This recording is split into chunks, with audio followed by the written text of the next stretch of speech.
Students, second year biology के chapter number 16 को हम पढ़ रहे हैं। तो इसमें प्रीवियस लेक्चर में हम लोग डिफॉर्मिटीज़ ऑफ स्केलेटन तक मुकम्मल कर चुके हैं।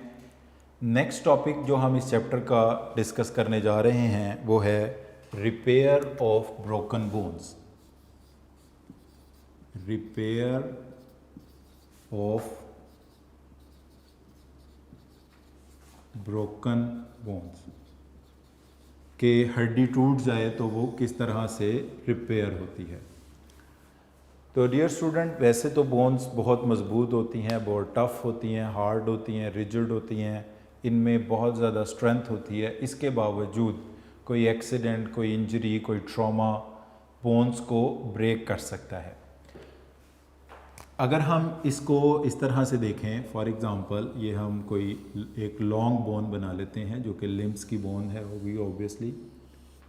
इसमें बहुत ज़्यादा स्ट्रेंथ है, बहुत ज़्यादा टफनेस है, उसके बावजूद कोई ट्रॉमा, कोई इंजरी अगर इसको ब्रेक कर देते हैं, फॉर एग्ज़ाम्पल ये बोन यहाँ से ब्रेक हो गई, तो रिपेयर ऑफ ब्रोकन बोन में जो पहला पॉइंट है वो ये कि ब्रोकन बोन के ब्रोकन एंड्स को एक ही एक्सिस के अंदर लाना, इस प्रोसेस को कहा जाता है रीअलाइनमेंट।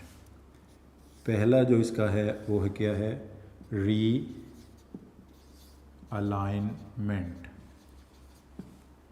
रीअलाइनमेंट का मतलब क्या होगा, if broken ends of bones are brought in the same axis, जैसे वो ओरिजिनली होते थे उससे मिलती जुलती जगह पर उनको लाने के प्रोसेस को हम बोलते हैं रीअलाइनमेंट।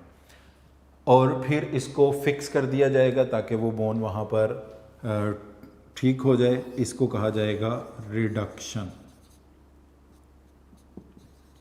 अब रिडक्शन दो किस्म की है, open reduction and closed reduction.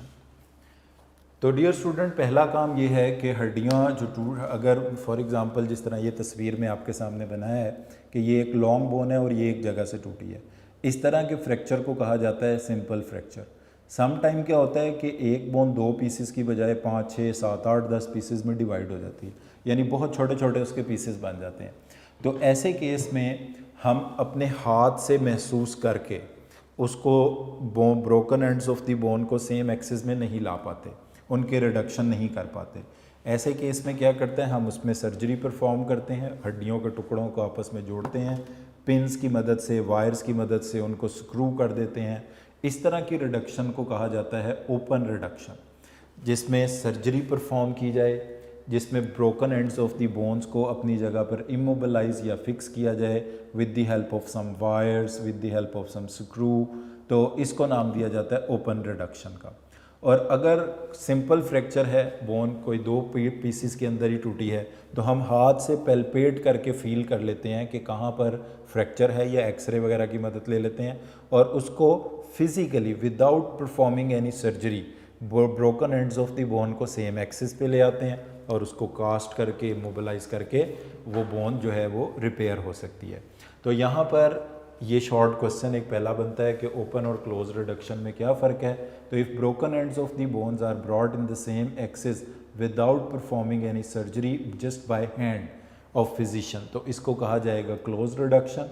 If broken ends of bones are brought in the same axis are fixed with the help of screw, wires और पिन्स, और इसमें सर्जरी परफॉर्म करना पड़ेगी, तो इसको कहा जाएगा ओपन रिडक्शन, इसको कहा जाएगा। तो डियर स्टूडेंट्स, नेक्स्ट अब हम मूव करते हैं, जो रिपेयर ऑफ ब्रोकन बोन है, इसके रिपेयर होने की फेजेस क्या हैं। ये 4 फेजेस में डियर स्टूडेंट्स ये प्रोसेस जो है वो कंप्लीट होता है। इसमें जो फर्स्ट फेज़ है इसको हम कहते हैं हीमाटोमा फॉर्मेशन। हीमाटोमा फॉर्मेशन का मतलब डियर स्टूडेंट्स ये है कि जहाँ से ये बोन्स ब्रेक हुई हैं, यहाँ पर जो इनर पार्ट होता है बोन का, उसमें कैपिलरीज है, बोन मैरो है, तो यहाँ से ब्लड वेसल्स जो हैं वो टीयर हो गई हैं, रप्चर हो गई हैं। ब्लड वेसल्स में हो गया हैमरेज, हैमरेज का मतलब होता है leakage of blood from blood vessels. तो हैमरेज हो गया, लीकेज हो गई है ब्लड की फ्रॉम ब्लड वेसल, यहाँ पे यानी इंटरनल ब्लीडिंग हो गई है। तो इनिशियली क्या होगा कि ये ब्लड जो होगा यहाँ पे इकट्ठा होगा और इंटरनल ब्लड क्लॉट बन जाएगा, इंटरनल ब्लड क्लॉट बन जाएगा। अब ये जो यहाँ पर इंटरनल ब्लड क्लॉट बनेगा, इसके नतीजे में क्या होगा कि यहाँ पर जो इर्द गिर्द के सेल्स हैं वो ऑक्सीजन से, फूड से डिप्राइव होना शुरू हो जाएंगे, क्योंकि ब्लड की सप्लाई आ नहीं रही, ब्लड वेसल्स तो हेमरेज हो चुकी हैं, कैपिलरीज, तो ऑक्सीजन नहीं पहुंचेगी, खुराक नहीं पहुंचेगी, जिसकी वजह से जो यहाँ के सेल्स हैं उन सेल्स की डेथ होना शुरू हो जाएगी। तो और जो ब्लीडिंग हुई है वो इंटरनल ब्लड क्लॉट बन जाएगा। तो वुंडेड साइड के ऊपर, इंजर्ड साइड के ऊपर, फ्रैक्चर साइड के ऊपर हैमरेज होगा जब बोन ब्रेक होगी, जिसका मतलब है ब्लीडिंग होगी, ब्लड वेसल फट जाएंगी, ब्लड बाहर निकलेगा।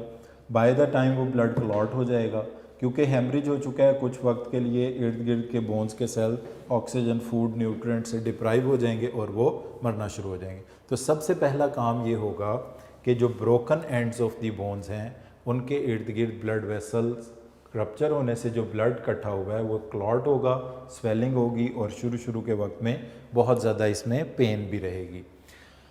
उसके बाद जब रिडक्शन के नतीजे में इनको सेम एक्सिस में लाया जाएगा, when these broken ends of bones are brought in the same axis like this. तो अब ये कैसे किया गया है, या ये ओपन रिडक्शन से किया गया होगा या ये क्लोज रिडक्शन से किया गया होगा। तो सबसे पहले यहाँ पर हीमाटोमा बनेगा, यहाँ पे जो clotted mass of the blood बनेगा वो हीमाटोमा है। हीमाटोमा बनने के बाद यहाँ पर बोन के जो रिपेयर होने की सेकेंड फेज़ है वो स्टार्ट होगी, और इसकी सेकेंड फेज़ को हम कहते हैं कैलस फॉर्मेशन। सेकेंड फेज़ को हम कहते हैं कैलस फॉर्मेशन, या इसको नाम दिया जाता है सॉफ्ट कैलस फॉर्मेशन। सॉफ्ट इसलिए कि अभी इसके अंदर कैल्शियम वगैरह डिपॉजिट नहीं होगा। यहाँ पर आहिस्ता आहिस्ता क्या होगा कि उस हीमाटोमा के अंदर कैपिलरीज रीग्रो करेंगी। कैपिलरीज रीग्रो करेंगी तो न्यूट्रिएंट की सप्लाई बहाल हो जाएगी, ऑक्सीजन की सप्लाई बहाल हो जाएगी, और आहिस्ता आहिस्ता वो जो ब्लड सप्लाई है, वो जो डेब्रीज, वो जो डेड ऑर्गेनिक मटेरियल वहाँ इकट्ठा हो चुका है डेड सेल्स की शक्ल में, क्लॉटेड में, वो आहिस्ता आहिस्ता यहाँ से डिज़ोल्व होना शुरू होगा। तो ये जो पेन और स्वेलिंग थी इनिशियली, वो आहिस्ता आहिस्ता सबसाइड होती चली जाएगी, ख़त्म होते, और इंटरनल जो क्लॉट था ब्लड का, हीमाटोमा, वो ख़त्म होने लग जाएगा। इसकी जगह पर दो किस्म के सेल्स आएंगे, एक आएंगे फिब्रोब्लास्ट। फिब्रोब्लास्ट उन सेल्स को कहते हैं जो बोन का ईसीएम बनाते हैं। ईसीएम से मुराद डियर स्टूडेंट्स है एक्स्ट्रा सेलुलर मैट्रिक्स, जिसमें फाइब्रिन, कोलेजिन, इलास्टिन, ये सारी इस तरह की प्रोटीन्स आते हैं, ये इनको कंस्ट्रक्ट करना शुरू कर देंगे। इसके साथ साथ बोन को कंस्ट्रक्ट करने वाले सेल्स भी आएंगे यहाँ पर, जिनको कहा जाता है ऑस्टियोब्लास्ट, यानी कि बोन फॉर्मिंग सेल्स। अब ये यहाँ पर जो बोन के सेल लॉस हुए थे उनको दोबारा बनाने का अमल स्टार्ट कर देंगे। तो इस तरह यहाँ पर जो इंटरनल ब्लड क्लॉट था वो यहाँ से ख़त्म हो जाएगा, और उसकी जगह पर एक सॉफ्ट कैलस जो है ईसीएम और बोन फॉर्मिंग सेल्स की शक्ल में सॉफ्ट कैलस आ जाएगा। By the time dear students क्या होगा कि ये जो सॉफ्ट कैलस है ये रिप्लेस होगा इन बोनी कैलस, और ये सॉफ्ट कैलस बनने का प्रोसेस कितने टाइम में मुकम्मल होगा, 3 to 4 वीक्स के अंदर, यानी पहले महीने के अंदर 3 से 4 हफ्तों के अंदर ये सॉफ्ट कैलस बन जाएगा। इसके बाद यहाँ पर सेल्स आएंगे जिनका नाम होगा ऑस्टियोब्लास्ट एंड ऑस्टियोक्लास्ट, यानी इसका मतलब होगा कि थर्ड स्टेज आ गई, सॉफ्ट कैलस अब हार्ड बोनी कैलस में चेंज होना शुरू हो जाएगा। तो तीसरी स्टेज जो होगी रिपेयर ऑफ ब्रोकन बोन की, वो होगा हार्ड या bony callus formation, hard callus formation, bony callus formation, ये शुरू होगा। इसका मतलब ये होगा कि अब यहाँ पर जो बोन को कंस्ट्रक्ट करने के सेल्स आए थे वो कंटिन्यूसली जो लॉस्ट पार्ट है बोन के उसको बनाते चले जाएंगे, और यहाँ पर और सेल्स भी आएंगे जिनको हम कहते हैं ऑस्टियोक्लास्ट। आपको पता है ऑस्टियोब्लास्ट का मतलब होता है बोन फॉर्मिंग सेल, और ऑस्टियोक्लास्ट का मतलब होता है बोन डिसॉल्विंग सेल। तो जो डेड सेल्स हैं, डेड डेब्रीज हैं, उनको ऑस्टियोक्लास्ट कम्प्लीटली डिसॉल्व कर देंगे और उनकी जगह पे ऑस्टियोब्लास्ट नई बोन को कंस्ट्रक्ट कर देंगे। इसमें कैल्शियम फॉस्फेट डिपॉजिट होगा और ये सॉफ्ट कैलस हार्ड बोनी कैलस के अंदर चेंज हो जाएगा, और ये हार्ड बोनी कैलस बनने में 8 हफ्तों का या 2 माह का टाइम लग सकता है। तो इसके लिए कितना वक्त दरकार है? इसके लिए 8 से 12 वीक्स का टाइम दरकार है, यानी 2 से 3 माह का टाइम दरकार है। तो इस दौरान में ये जो बोनी कैलस बन जाएगा, इसके बाद हम देखेंगे कि जो चौथी फेज़ है रिपेयर ऑफ ब्रोकन बोन की वो आएगी, और इसकी चौथी फेज़ को कहा जाता है रीमॉडलिंग। रीमॉडलिंग का मतलब ये होता है कि कुछ एक्सेस पार्ट बोन के ग्रो कर जाते हैं, तो इसमें वो जो प्लास्टर या कास्ट होता है जो वो उसको हटा दिया जाता है। पेशेंट को एडवाइस किया जाता है वो कुछ एक्सरसाइज करे, वज़न डाले बोन्स के ऊपर। बाजू की बोन है तो बाजू की एक्सरसाइज, लेग की बोन्स हैं तो लेग की। जब मैकेनिकल स्टिमुलाई मिलती है बोन्स को, तो बोन्स के ऊपर जो कोई एक्स्ट्रा पार्ट वगैरह ग्रो कर चुके होते हैं वो सब के सब डिज़ोल्व हो जाते हैं, और बोन अपनी उसी तरह नेचुरल, ऑलमोस्ट नेचुरल और ओरिजिनल पोजीशन में आ जाती है। After remodelling the bone is ready to bear the same stimuli. जो वो पहले बियर कर सकती थी उसी को बियर करने के लिए दोबारा तैयार हो जाएगी। तो dear student, repair of broken bone की 4 फेजेस हैं इसके रिपेयर की। पहली फेज़ जिसको हम कहते हैं हीमाटोमा फॉर्मेशन, उसमें क्या होता है कि जहाँ से बोन ब्रेक हुई है वहाँ पर इंटरनल ब्लीडिंग होती है, हैमरेज की वजह से वो ब्लड क्लॉट होता है, वहाँ पे सेल्स ऑक्सीजन न्यूट्रिशन से, ब्लड सप्लाई से डिप्राइव हो जाते हैं, पेन होती है, स्वेलिंग होती है। पहला मरला यही होता है। उसके बाद क्या होता है कि बाय द टाइम वहाँ पे सेल्स ब्लड सप्लाई रीस्टोर होती है, कैपिलरीज रीग्रो करती हैं, जिसकी वजह से डेब्रीज वहाँ से क्लीन अप हो जाता है और उसकी जगह पे अब बोन कंस्ट्रक्ट होने का प्रोसेस शुरू हो जाता है। तो इस फेज़ को हम नाम देते हैं कैलस फॉर्मेशन या सॉफ्ट कैलस फॉर्मेशन, इसको हम बोलते हैं। यहाँ पे 2 किस्म के सेल्स होते हैं, ऑस्टियोब्लास्ट और फिब्रोब्लास्ट। फिर ये बोन में चेंज होता है, हार्ड बोनी कैलस बन जाता है, और लास्ट में इसकी रीमॉडलिंग। पूरे बोन्स के जो रिपेयर होने का प्रोसेस है इसमें अप्रॉक्सीमेटली 8 से 12 हफ्ते का टाइम चाहिए होता है। 8 to 12 वीक्स का मतलब है 2 to 3 months repair of broken bone में लगते हैं। तो डियर स्टूडेंट, ये एक बड़ा आसान सा और सिंपल सा टॉपिक है, मगर बोर्ड में ये टॉपिक कई बार लॉन्ग क्वेश्चंस के तौर पर आया है। तो लॉन्ग क्वेश्चन के पॉइंट ऑफ व्यू से ये टॉपिक हमारा इम्पॉर्टेंट टॉपिक है। इसमें जो चीज़ें आपने लॉन्ग क्वेश्चन के पॉइंट ऑफ व्यू से लिखनी है, ज़रूरी हैं, याद रखनी है, वो ये कि सबसे पहले आप इसमें ज़िक्र करेंगे रिडक्शन का, ओपन क्लोज रिडक्शन का, रीअलाइनमेंट का। फिर उसके बाद इसका टाइम कि कितने टाइम में रिपेयर ब्रोकन बोन का कंप्लीट हो जाता है। तो ये 8 से 12 हफ्ते कह दें या 2 से 3 मंथ कह दें, एक ही बात है। फिर इसकी फेजेस में आ जाएंगे आप। पहली फेज़ जो आप एक्सप्लेन करेंगे वो हीमाटोमा फॉर्मेशन है, सेकेंड फेज़ है soft callus formation, third phase है हार्ड बोनी कैलस फॉर्मेशन, और फोर्थ फेज़ है रीमॉडलिंग। इसमें जिन चीज़ों का आपने इन फेजेस में ख्याल रखना है, हीमाटोमा फॉर्मेशन में हैमरेज का जिक्र करना है, इंटरनल ब्लड क्लॉटिंग का जिक्र करना है, और ऑक्सीजन फूड न्यूट्रिशन से सेल डिप्राइव होंगे, इन चीज़ों का जिक्र करना है। सॉफ्ट कैलस फॉर्मेशन वाली हेडिंग में आपने टाइम का जिक्र करना है कि कितना टाइम लगता है बोन बनने में, और फिब्रोब्लास्ट, ऑस्टियोब्लास्ट का जिक्र ज़रूर करेंगे। बोनी कैलस फॉर्मेशन में ऑस्टियोब्लास्ट, ऑस्टियोक्लास्ट का जिक्र करेंगे। रीमॉडलिंग में मैकेनिकल स्टिमुलाई का जिक्र करेंगे जो कि एक्सरसाइज वगैरह की शक्ल में हासिल होगी। तो ये डियर स्टूडेंट लॉन्ग क्वेश्चन का बड़ा इंपॉर्टेंट टॉपिक है एग्जामिनेशन पॉइंट ऑफ व्यू से, रिपेयर ऑफ ब्रोकन बोन का। इसके बाद जो हम टॉपिक स्टार्ट करेंगे वो होगा मसल्स एंड देयर टाइप्स का। डियर स्टूडेंट्स, नेक्स्ट हमारे पास टॉपिक आ रहा है मसल्स एंड देयर टाइप्स। तो डियर स्टूडेंट्स, मसल सेल को कहते हैं मायोसाइट, और वो ब्रांच बायोलॉजी की जिसमें मसल्स को स्टडी किया जाए इसको कहा जाता है मायोलॉजी। तो the branch of biology which deal with the study of muscles, इसको हम कहते हैं मायोलॉजी। और वो सेल्स जो मसल्स को बनाते हैं इनको हम कहते हैं myocytes. Dear students, muscle cells जो हैं वो 3 किस्म के होते हैं, स्मूथ मसल्स, स्केलेटल मसल्स और cardiac muscle. One by one इनको हम डिस्कस करते हैं। सबसे पहले हम डिस्कस करने जा रहे हैं अबाउट स्मूथ मसल्स।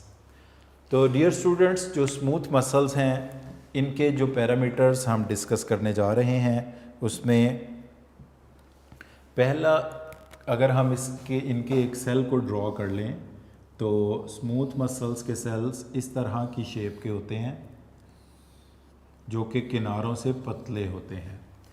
तो ये कुछ मैंने प्रॉपर्टीज़ यहाँ पर लिखी हैं। तो इस सेल में डियर स्टूडेंट्स आप देख सकते हैं कि इसमें कोई क्रॉस लाइन है, ऐसे धारियाँ बनी हुई नहीं है, कोई स्ट्रिप्स इस सेल में नज़र नहीं आ रही, कोई स्ट्रेशंस इसमें, मतलब लाइट डार्क ऐसा कुछ भी इसमें ज़िब्रा क्रॉसिंग की तरह का नज़र नहीं आ रहा। तो इस मसल सेल की अपीयरेंस को हम कहेंगे कि ये है अनस्ट्रिप्ड। अनस्ट्रिप्ड का मतलब नॉन स्ट्रेटेड भी हो सकता है, या इसमें क्रिस क्रॉस कोई लाइनें, कोई धारियाँ नज़र नहीं आ रही। फिर इसकी शेप है स्पिंडल शेप। स्पिंडल का मतलब ये होता है कि ये किनारों से पतला है, यहाँ से बारीक है, यहाँ से बारीक है, दरमियान से मोटा है, तो ये स्पिंडल शेप है। और इसके एक सेल में एक ही न्यूक्लियस आपको नज़र आ रहा है। तो डियर स्टूडेंट्स, स्मूथ मसल्स वो होते हैं जो अनस्ट्रिप्ड होते हैं, यानी इसमें कोई धारियाँ, कोई स्ट्रेशंस, कोई स्ट्रिप्स, कोई क्रॉस लाइनें, कोई लाइट डार्क ज़िब्रा क्रॉसिंग की तरह की लाइंस नज़र नहीं आती। और इन सेल्स की शेप होती है स्पिंडल शेप्ड होते हैं, और इनके एक सेल में एक ही न्यूक्लियस होता है। इनकी जो स्पीड ऑफ कॉन्ट्रैक्शन है वो स्लो है। डियर स्टूडेंट्स, जो स्मूथ मसल्स होते हैं ये स्लो कॉन्ट्रैक्ट करते हैं, their speed of contraction is slow and their contraction is caused by, इनकी कॉन्ट्रैक्शन कौन कॉज करता है? देयर कॉन्ट्रैक्शन, इनकी कॉन्ट्रैक्शन ऑटोमेटिक होती है, स्पॉन्टेनियस होती है, स्पॉन्टेनियस, खुद ब खुद ऑटोमेटिकली ये कॉन्ट्रैक्ट करते हैं, किसी स्ट्रेच की वजह से कर सकते हैं। ये मसल्स, स्मूथ मसल्स कहाँ पाए जाते हैं? ये पाए जाते हैं इंटरनल ऑर्गन्स में, जैसे कि ब्लड वेसल्स में ये पाए जाते हैं। और इनका फंक्शन भी यही है, मूवमेंट ऑफ सब्सटेंसेस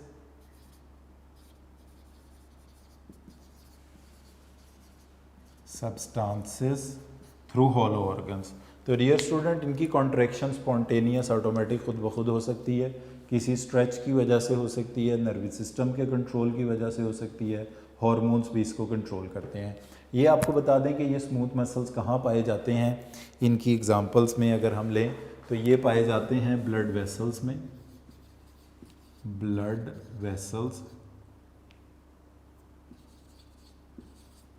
ये पाए जाते हैं खुराक की नाली, जिसको एलिमेंट्री कैनाल या गट कहते हैं। तो यहाँ पर आप देख सकते हैं आपके आर्टरी वेन में जो मसल्स हैं वो कौन से मसल्स हैं? Smooth muscle. और आर्टरी वेन में से क्या गुजर रहा है? ब्लड। तो इसलिए इसके फंक्शन में हमने लिखा है मूवमेंट ऑफ सब्सटेंसेस, यानी इनके थ्रू सब्सटेंसेस गुजरते हैं। इसी तरह जो गट खुराक की नाली है, इसमें से खुराक गुजरती है, stomach, small intestine, large intestine, इन सब में स्मूथ मसल है। जो सांस की नाली है, ट्रेकिया, ब्रोंकाई, इनके अंदर भी स्मूथ मसल है, इसमें से एयर पास करती है। तो ये मसल्स पाए जाते हैं इंटरनल ऑर्गन्स में, जैसे कि आर्टरी और वेन, ब्लड वेसल्स में, एलिमेंट्री कैनाल गट या खुराक की नली में, और एयर पैसेज वे में ये मसल्स पाए जाते हैं। तो movement of substances through hollow organs इनका फंक्शन है। ये डियर स्टूडेंट्स इनवॉलेंट्री मसल्स हैं, ये हमारी मर्ज़ी के कंट्रोल में काम नहीं करते, ये इनवॉलेंट्री मसल्स हैं।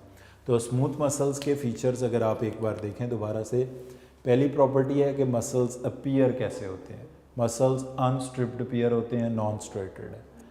मसल सेल्स की शेप कैसी है, ये मसल सेल्स स्पिंडल शेप के होते हैं, यानी एंटीरियर पोस्टीरियर से दोनों एंड से ये टेपर्ड होते हैं, नोकीले होते हैं। नंबर ऑफ न्यूक्लियाई पर सेल, इनके एक सेल में कितने न्यूक्लियाई पाए जाते हैं, तो एक सेल में आप तस्वीर में भी देख सकते हैं एक ही न्यूक्लियस इनमें पाया जाता है। इनकी स्पीड ऑफ कॉन्ट्रैक्शन स्लो होती है, ये स्लो कॉन्ट्रैक्ट करते हैं क्योंकि इन्होंने मूवमेंट ऑफ सब्सटेंसेस कराना through hollow organ. Their contraction is caused by spontaneous हो सकती है इनकी कॉन्ट्रैक्शन हार्मोन के कंट्रोल में हो सकती है, और इनकी कॉन्ट्रैक्शन एनएस का मतलब है नर्वस सिस्टम के कंट्रोल में हो सकती है। फंक्शन इनका है movement of substances through hollow organ, और हमारी मर्जी के कंट्रोल में ये बिल्कुल भी नहीं है, इसलिए डियर स्टूडेंट्स ये इनवॉलेंट्री मसल्स हैं। तो ये प्रॉपर्टीज़ थी स्मूथ मसल्स की। इसके बाद जो नेक्स्ट मसल की टाइप हम डिस्कस करने जा रहे हैं वो है कार्डिक मसल्स। तो मसल्स की जो दूसरी टाइप है, सेकेंड टाइप है, उसको हम कहते हैं कार्डिक मसल। वैसे तो ये आपको नाम से ही पता चल गया होगा कि ये वो मसल्स हैं जो कि हार्ट में पाए जाते हैं। Cardiac muscles are present in the heart. अच्छा, अब इनकी अगर हम बात करें तो ये कैसे मसल्स होते हैं, ये इस तरह से, ये इनका एक सेल है, ये अनदर सेल है, ये एक और सेल है, ये इस सेल की ब्रांच है, इस तरह से ये सेल्स हैं, और इनकी यहाँ से और ब्रांचेस भी हैं। तो आप देख रहे हैं कि ये इन सेल्स के अंदर क्रॉस लाइनें भी मौजूद हैं, स्ट्रेशंस भी मौजूद हैं, और न्यूक्लियाई भी मौजूद हैं, और जहाँ पर इनका एक सेल दूसरे सेल से जुड़ा होता है इसको कहते हैं इंटर कैलेटेड डिस्क। अच्छा, अब इनकी हम प्रॉपर्टीज़ की वन बाय वन बात करते हैं। तो डियर स्टूडेंट, पहली प्रॉपर्टी इनमें भी वही है, मसल्स अपीयरेंस। तो ये मसल्स कैसे अपीयर होते हैं, ये अपीयर होते हैं इर्रेगुलरली स्ट्रिप्ड, इर्रेगुलरली स्ट्रिप्ड, यानी इनमें ये आप देख सकते हैं कि ये क्रॉस लाइनें हैं, लाइट डार्क बैंड इसमें है, ज़ीब्रा क्रॉसिंग की तरह की लाइट डार्क लाइन इसमें है, मगर ये इक्वी डिस्टेंस नहीं है, इनके दरमियान कहीं फासला कम है, कहीं ज़्यादा है, कहीं कम है, इसलिए इनको कहते हैं कि ये इर्रेगुलरली स्ट्रिप्ड है। और इन सेल्स की अगर आप शेप देखें तो डेफिनेटली ये सेल्स ब्रांच्ड हैं, एक सेल के साथ दूसरा सेल, तीसरा सेल कनेक्टेड है, और वो किस फॉर्म में कनेक्टेड है, ब्रांचेस की फॉर्म में कनेक्टेड है। और dear student, number of nuclei पर सेल की बात करें तो बुक के मुताबिक इसमें मैनी पर cell,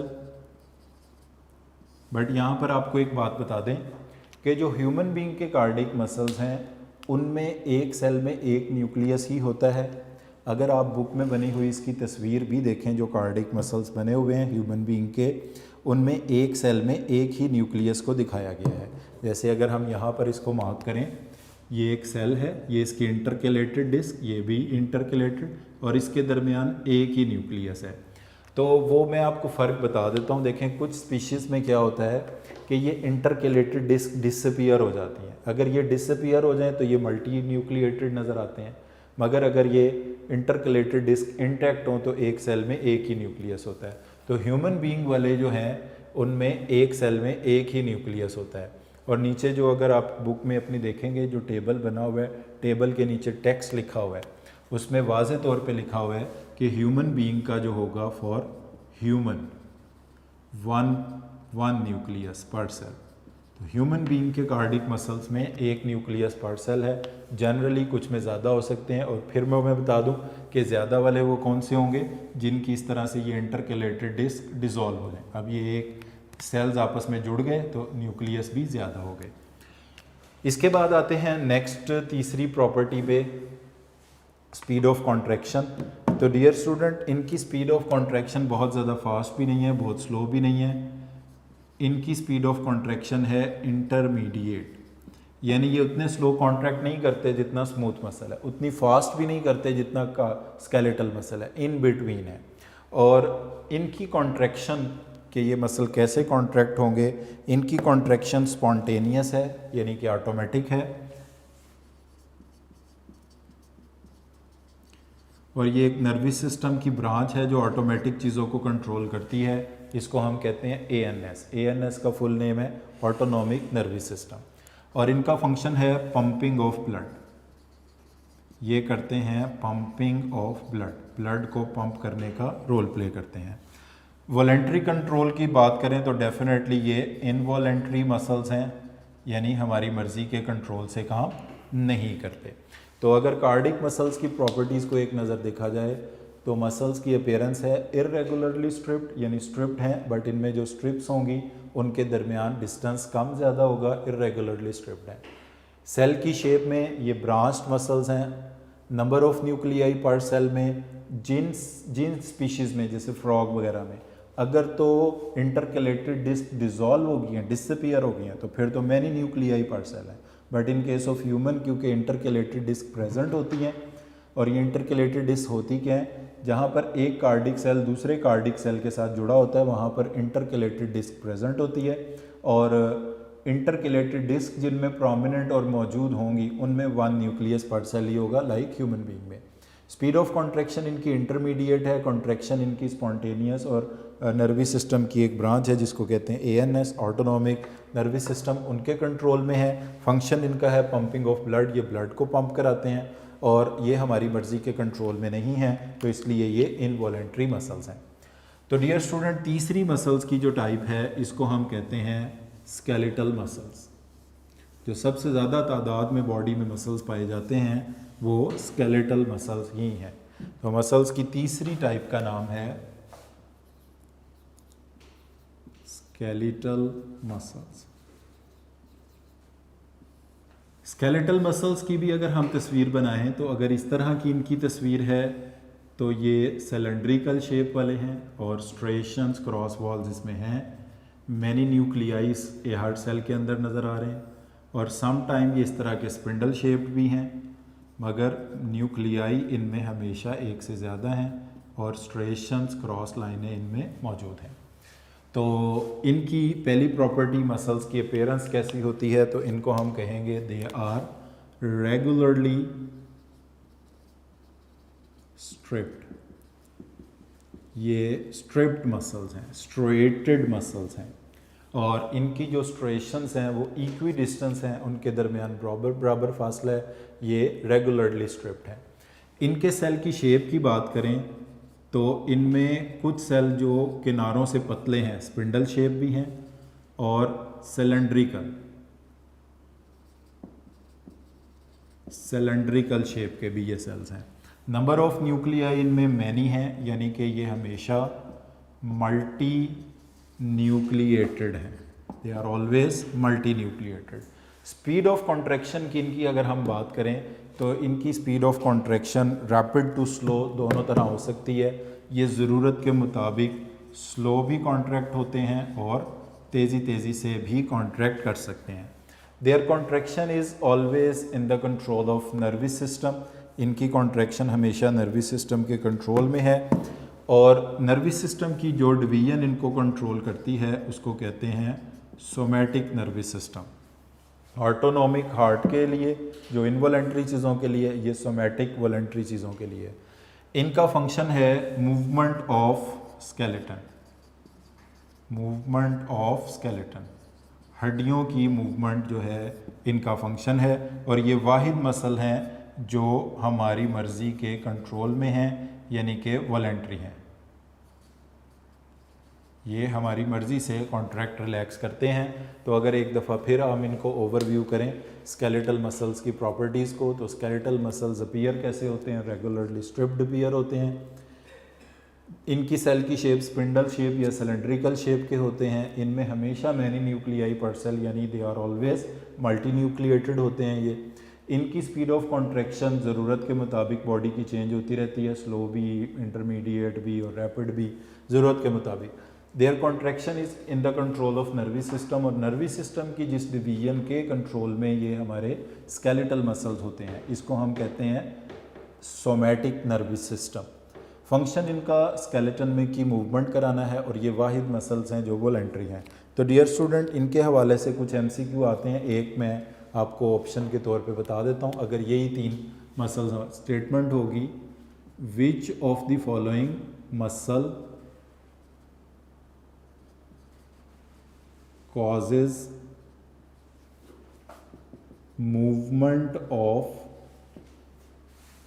substances through hollow organs।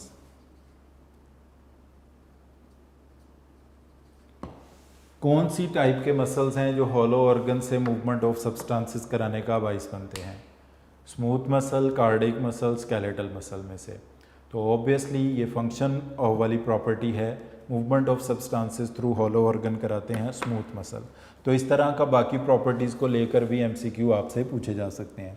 तो यहाँ पर डियर स्टूडेंट्स हमने कंपैरिजन डिस्कस किया है स्मूथ मसल्स का, कार्डिक मसल्स का और स्केलेटल मसल्स का, और इनकी जो प्रॉपर्टीज़ हमने डिस्कस की हैं उसमें मसल्स की अपीयरेंस है, मसल सेल की शेप है, नंबर ऑफ़ न्यूक्लियाई पर सेल हैं, कॉन्ट्रैक्शन की स्पीड है, कॉन्ट्रैक्शन कॉज कैसे होती है, फंक्शन क्या है, और वॉलेंट्री कंट्रोल में कौन से मसल्स हैं और इनवॉलेंट्री कंट्रोल में कौन से मसल्स हैं। तो यहाँ पर डियर स्टूडेंट्स हम आज के लेक्चर को वाइंड अप करते हैं।